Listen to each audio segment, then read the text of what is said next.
Asif Nazrul sir বলেছিলেন মন্ত্রণালয়ের দায়িত্ব পেলে দেখিয়ে দিবেন। অনেক দেখাইছেন স্যার, পাশে যাইতে খরচ কমান, টিকিট কমান। আপনি এইগুলোর দিকে নজর না দিয়ে আপনি বার্গার বিক্রি চিন্তা ভাবনা করেন। আপনার বার্গার পিছন দিয়ে ঢুকাই দিব স্যার। আপনি কি কাজ করছেন স্যার?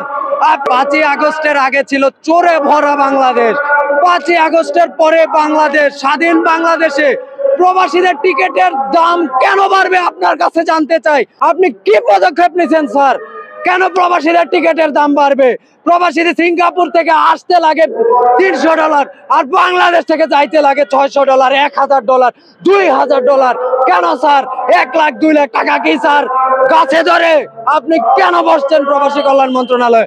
আপনি যে প্রবাসী কল্যাণ মন্ত্রণালয়ের উপদেষ্টা হয়েছেন, আপনি থাকা অবস্থায় 5ই আগস্টের আগে যে মানলাম চোর ছিল, এখন কোন চোরেরা দেশ দখল করে আছে যে প্রবাসীদের টিকিটের দাম এভাবে লাফিয়ে লাফিয়ে বাড়বে স্যার?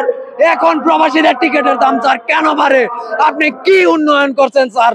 একটু জানতে চাই, দয়া করে জানান। আপনি আপনার কাছে একজন সিঙ্গাপুর প্রবাসী হিসাবে, একজন প্রবাসী হিসাবে জানতে চাই যে প্রবাসীদের টিকিটের দাম কেন বাড়বে?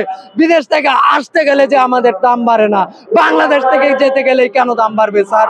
প্রবাসীদের টিকিট আপনি দোকানগুলো বন্ধ করেন, আপনি দোকানগুলো বন্ধ করে টিকিটের দাম কমান, প্রবাসে যাইতে খরচ কমান, প্রবাসে যাইতে খরচ কমান, টিকিট কমান। আপনি এইগুলোর দিকে নজর না দিয়ে আপনি বার্গার বিক্রি চিন্তা ভাবনা করেন। আপনার বার্গার পিছন দিয়ে ঢুকাই দেবো স্যার। আপনি কি কাজ করছেন স্যার? আপনার স্বৈরাচারকে তাড়ানোর জন্য ভূমিকা অনেক ছিল, সেজন্য আপনাকে স্যালুট জানাই। কিন্তু স্যার একটা সময় মনে হইতো যে আপনার সাথে এক নজর আপনাকে দেখতে পেলে জীবন ধন্য হয়ে যাবে, কিন্তু আপনি দায়িত্ব নেওয়ার পরে বুঝলাম সব চোর এক চোরই। 5ই আগস্টের আগে ছিল ছোট চোর, এখন হয়েছেন আপনি বড় চোর। আপনি থাকা অবস্থায় কেন টিকিটের দাম বাড়বে?